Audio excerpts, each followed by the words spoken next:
Good morning. I'm Carlton Sharp, pastor of Faith Christian Center Church, right here in the beautiful city of Beaumont, Texas.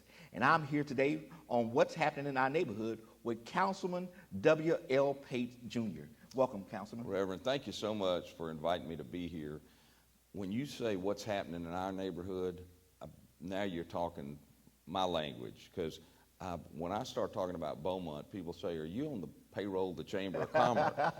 and I'm not, but I grew up here, as we were talking earlier. I was born at St. Therese Hospital to two Baptist parents across the street from a Jewish synagogue. So I said, no place else but Beaumont could a Baptist be born in a Catholic hospital across from a Jewish synagogue. Yeah. But that's just how great our city is. And I've had the opportunity as a retired Army colonel, I've lived other places. Right. I've visited over 40 states and foreign countries. And I live in Beaumont because I want to. As I said, I was born here. My first home was a duplex on Magnolia and Live Oak. Wow. And it's still here. Wow. It's still there. And then we moved over to Toledo Street on the north end. And then we moved on the poor side of Delaware on the other side of 11th Street. And it was a great neighborhood. A lot of good friends of mine, Bill Frank and Tom Frank, who were the CEOs and CFO of Cons, lived like 4 or 5 houses down. I mean, we played Little League baseball together. I mean, that's how cool this city is. No matter where you started, it's where you finish. Yeah. I mean, and I know that's what you tell them every Sunday.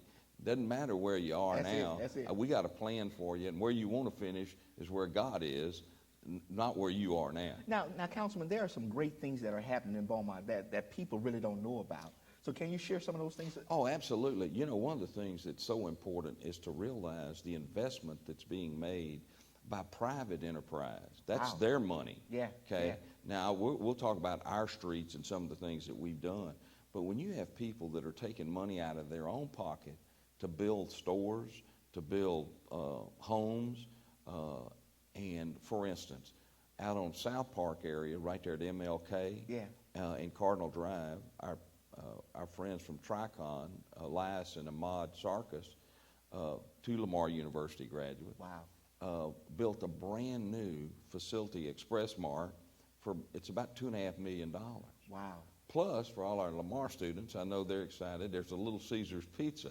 Pizza in college, when you get a pizza for $5, whoa, it's like you have gone died in heaven. You know, but that's $2.5 million right there at MLK on the south end. And then you look around and see some of the areas around the north and the west end where people are investing. The HEB store that's relatively new, right there on College Street, that's being taxed now, because when the Baptist Hospital had that old building, it was tax-free. It's just sitting there and not looking too sporty. But the HEB people, and the number one HEB in the system is the one on Dallin in Delaware. Yeah. So what are you doing to attract businesses to our community? Well, you know, that's one of the things that my master's degree is in economics from Lamar University. I also got another one from the Army, a master's in military arts and sciences, and I actually got to teach that course with the United States Army Command General Staff College, and also teach at Lamar. So I've been real fortunate to go out and tell people, hey, when you're doing something for somebody, they'll pay you to do it. Right. And Beaumont is such a great location. I was talking to somebody the other day about building some new program for seniors, because 25% of the homeowners in Beaumont are over 65. So when you think about where Beaumont is, we're on the river, we're on the interstate, we're 25 miles from the Gulf. If you like hunting or fishing, or as our friends say, hunting and fishing. My mother taught high school English, so you saw me put the G at the end. But if you like to do that, our hike and bike trails that we put in, our dog park for people, I mean, that's a great thing right there at Ida Reed Park over there in the Oaks District, which, by the way, is the largest historical district in Texas. Wow. So Beaumont's got so much for which to be proud. We just need to tell people that. You know, I explained to people, I said, until January 10th, 1901 and Spindletop came in, they were killing whales to burn heating oil. That's where it was coming from, whale oil. So we saved the whales literally when we... Right. And there were millionaires made in Beaumont, Texas at 10 cents a barrel. Barrel, not a gallon, a barrel of oil. And so you think about Spindletop, you think about Lamar University, you think about all the fabulous, talented artists that have come out. Harry James, who discovered Frank Sinatra, went to Beaumont High School. All the athletes that have come out here, Bubba Smith and Toady Smith and Jerry, my good friend Jerry Levice, who was a year ahead of me. He was at Hebert and I was at French. Babe Zaharias. So you were a Buffalo? I was a French-eyed Buffalo. And matter of fact, what was funny, for the people that have known me a long time, well, a friend of mine said she was flipping through the annual before one of our reunions, and a friend of hers says, you know, that Wilbur Lee Pate Jr., he's awfully academic. Those Pate twins are really busy. And she said, Pate twins? She says, yeah. Wilbur Pate's president of the student body. Bubba Pate's the quarterback of the football team and runs track. And she went through and started looking. She said, I don't know if you notice this, but every time you're playing sports, it says Bubba Pate. Every time they took a picture like this, it said Wilbur Pate. So now you know what the WL stands for. Wilbur Lee Pate, or my dad was born in Nacogdoches, so Wilbur Lee's one word up there, Wilbur Lee. But I was so fortunate to have parents that I grew up in a Christian environment. We went to Memorial Baptist Church on Cable Street. And Noble Lawrence was our pastor. And John Neild of H.B. Neild and Son was my Sunday school teacher. Jim Austin. Wow. I mean, these guys, my dad used to make jokes that, son, we grew up poor. We spelled it with 3 O's. But we didn't know we were, you know. And like I said, people see you today, they think that's where you started. Now, one of the good things about you, Councilman, is that you are out in the neighborhood. I mean, you are letting people know that, listen, I am your councilman. And the thing is, since I'm at large, which is the whole city. Right. Now, there's 2 positions at large, but they don't run separate. The 2 candidates that get the most votes win. So what I tell people, if W.L. Pate's not number 1 in your heart, at least make him number 2 on the ballot. So you can vote. You know, Get Right is my council member that's been with me for 10 years. Get's done a really fine job. 2 other people that are running are Beth Gillespie and Will Robbins. But you know, I tell people, I said, you get to vote for 2 candidates. Right. And you need to ask yourself, who cares about Beaumont the most? Because that's what it boils down to as a city council member. What's their agenda? If it's Beaumont, you know you're on the right track, because Beaumont is you. Right.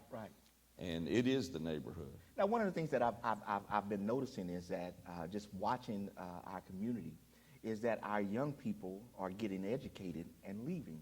What are you doing to inspire them to stay in our local area? That's an excellent question. One of the things that I'm working on is a youth advisory council to bring in the students to watch us do what we do. Now, when you say student advisory council, what kind of age group are you Well, looking we're talking about like high school students. Okay. So they need to know, you know, here's what goes on in the city, and here's how you can impact it. And I also recommend that, you know, I started college at Louisiana Tech on a football scholarship, played with a couple of guys that are relatively well known. Terry Bradshaw was the other freshman, and Phil Robertson of Duck Dynasty was the starter. Okay. So I got to hang out with those guys. And, okay, now you know how Terry got through freshman English. He said. And, but I didn't say that. But we won't tell him. That's right. But God put you places you need to be, and I needed to be there, trust me. But one of the things that's so important is to explain to students the impact they can have, and appreciate the fact that Lamar University is one of the best universities in the United States of America. Not because I went there. I'm proud of it because it's here. But every city does not have a university. Yeah. Plus, the people that graduate from Lamar University proportionally make as much or more than some of these people from the more higher priced prestigious colleges. Yes.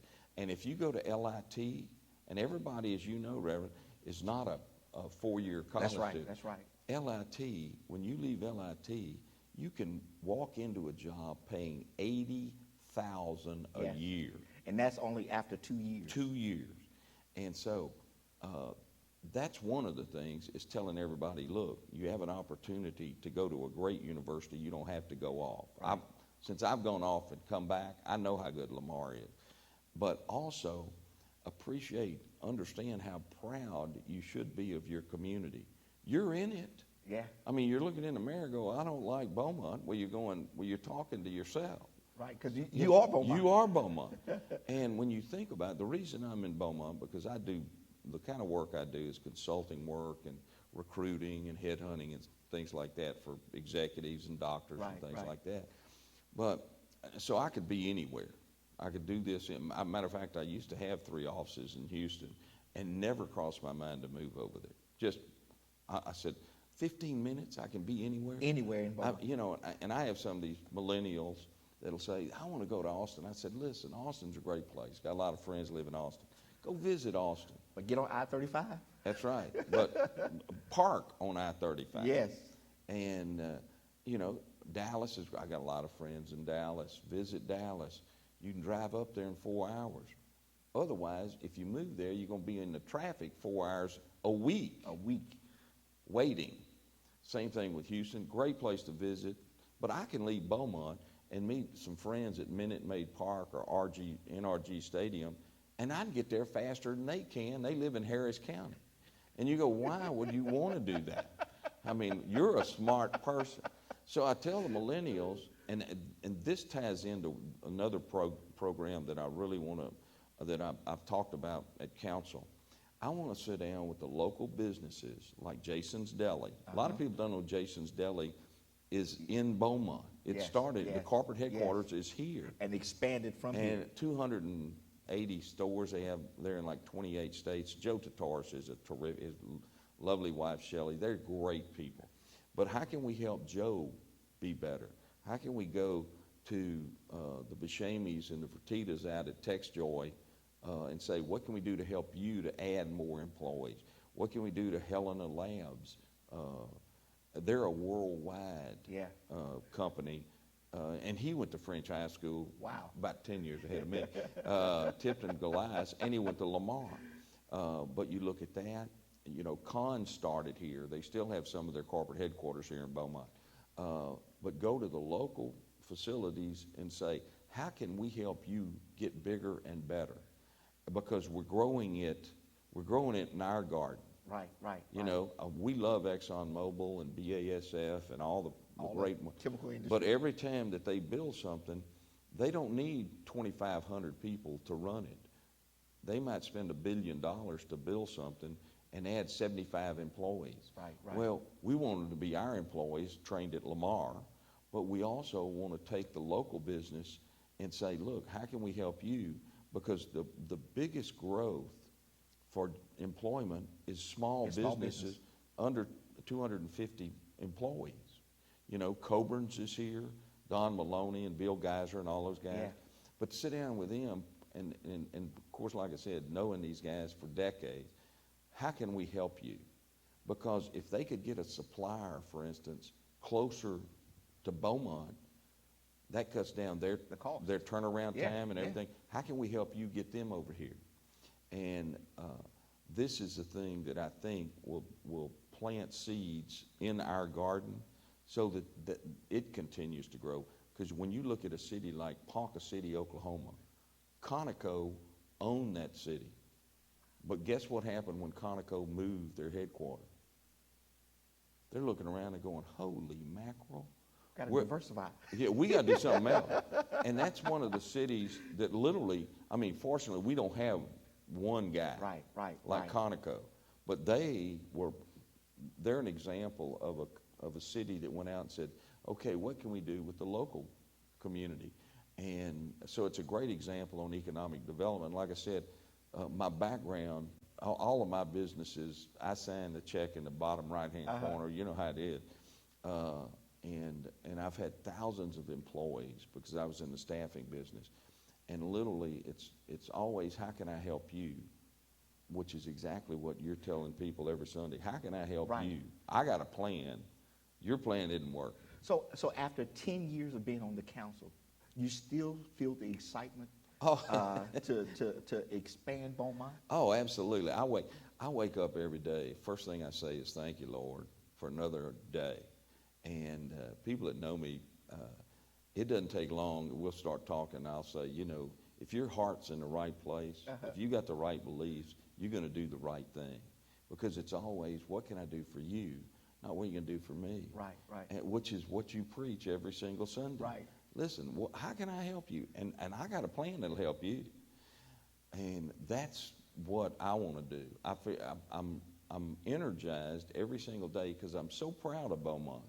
I mean, I think of the people, the Rogers Brothers family that started TSO, that ended up building Gateway, Parkdale, and of course the TSO system is huge.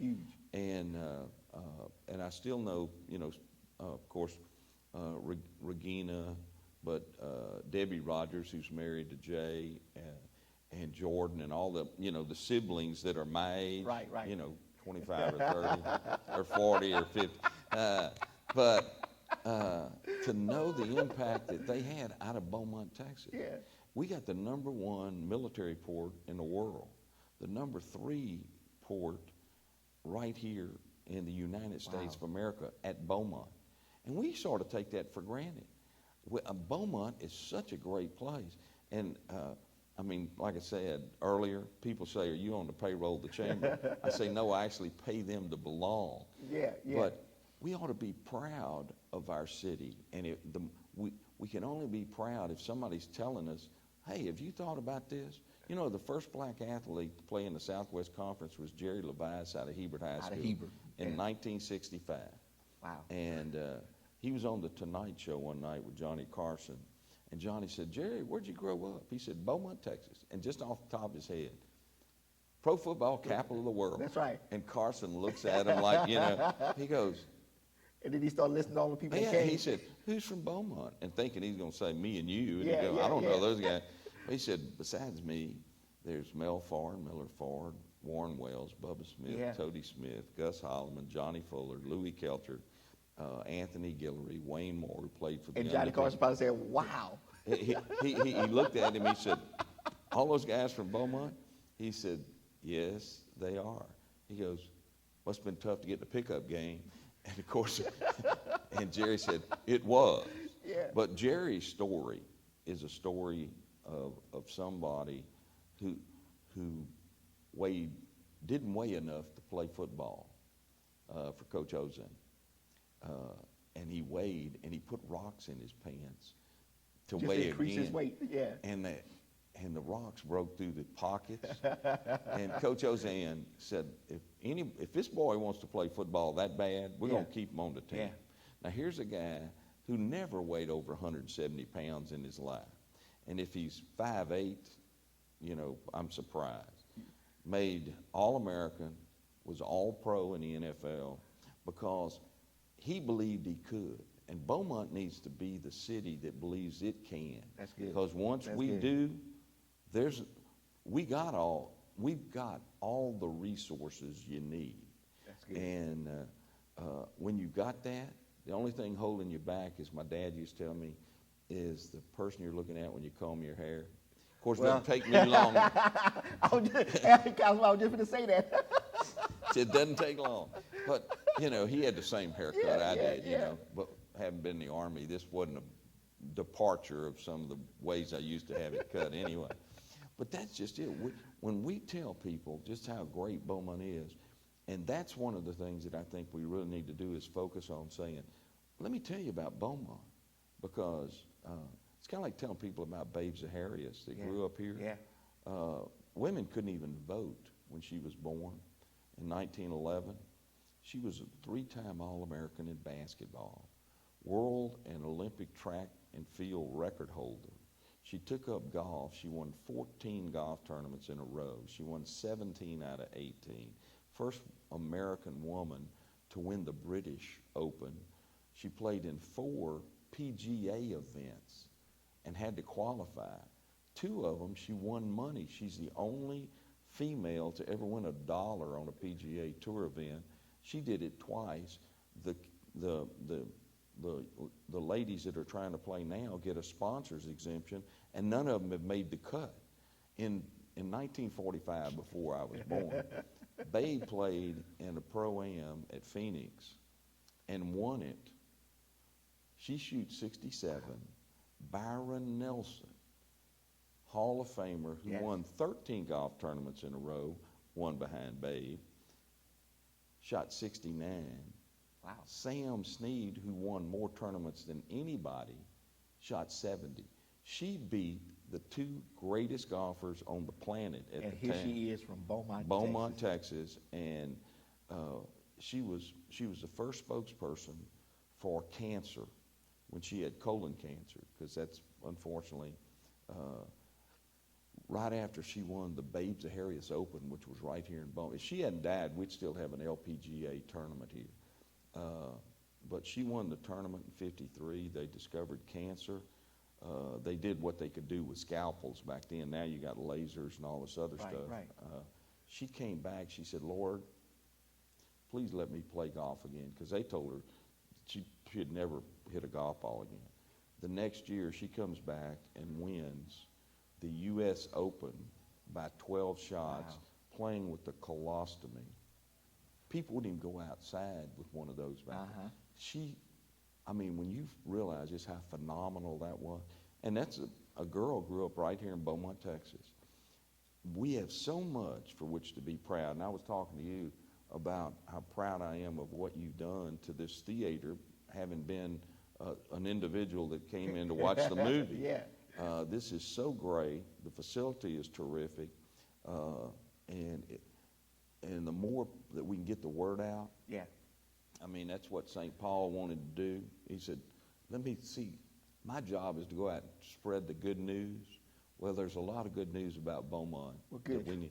Well, how can the citizens of Beaumont get in contact with you? Well, thank you very much. Actually, you can go on the internet to WLPate.com. Okay. If you want to email me, WLPate@WLPate.com. And you can go to the city website, click on email, it comes to me. My card from the city has my cell phone on it. Okay. So when somebody wants to get a hold of me, when like I said, when I'm driving through McDonald's and I hand somebody, "That's my cell phone." "That's really your cell phone?" Yeah. Yes, it really is. But I want people to call me if they've got a good idea or if they've got an issue. Beaumont, I'm proud of Beaumont. I want to be here. I want everybody else to be as proud of Beaumont as I am, and I know you are. Yes. And I'm going to keep telling that story. Like St. Paul, it's the good news. It's the good news. And I'm gonna keep spreading it as long as they'll let me. And I appreciate you letting me come in and talk to you. I want to thank you for coming. And listen, let me. Beaumont has some great things that are happening in our neighborhood, and I'm so excited to have this platform to be able to share the good news of what's happening.